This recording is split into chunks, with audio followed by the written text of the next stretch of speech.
தேவஜனமே, victory gospel search விடுதலையின் சுவிசேஷ சபை வழியாய் உங்களுக்கு கிருபையும் சமாதானமும் உண்டாவதாக. இன்று தேவன் உங்களுக்கு தரும் ஆவிக்குரிய வார்த்தை என்ன அப்படின்னா, ஏசாயா 42:6-7 நீர் குருடருடைய கண்களை திறக்கவும், கட்டுண்டவர்களை காவலில் இருந்தும் இருளில் இருக்கிறவர்களை சிறைச்சாலையில் இருந்தும் விடுவிக்கவும், கர்த்தராகிய நான் நீதியின்படி உம்மை அழைத்து உம்முடைய கையை பிடித்து உம்மை தற்காத்து உம்மை ஜனத்திற்கு உடன்படிக்கையாகவும் ஜாதிகளுக்கு ஒளியாகவும் வைக்கிறேன்.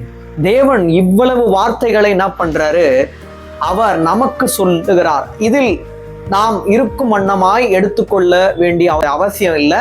ஏன் அப்படின்னா, இதுல இருக்கிற வார்த்தைகள் நமக்காக எழுதப்பட்ட வார்த்தைகள், அவங்களுக்காகவும் எழுதப்பட்டிருக்கு. அது அந்த காலத்துக்கு மட்டும் இருக்கக்கூடிய வார்த்தைகள் அல்ல, நீடித்து நிலைக்கக்கூடிய வார்த்தைகள். நல்லா பாருங்க, கர்த்தராகிய நான் நீதியின்படி உம்மை அழைத்து, அவர் நம்மை நீதியின்படி அழைத்து உம்முடைய கையை பிடிக்கிறார், உம்மை தற்காக்கிறார். சாதாரணமா அவர் காக்கல, தற்காக்கிறார்.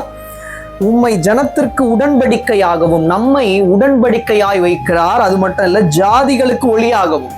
உடன்படிக்கையாய் மட்டும் அவர் வைக்கல, ஒளியாக வைக்கிறார். மேல் வசனம், நீ குருடருடைய கண்களை திறக்கவும், கட்டுண்டவர்களை காவலில் இருந்தும் இருளில் இருக்கிறவர்களை சிறைச்சாலையில் இருந்து விடுவிக்கவும்.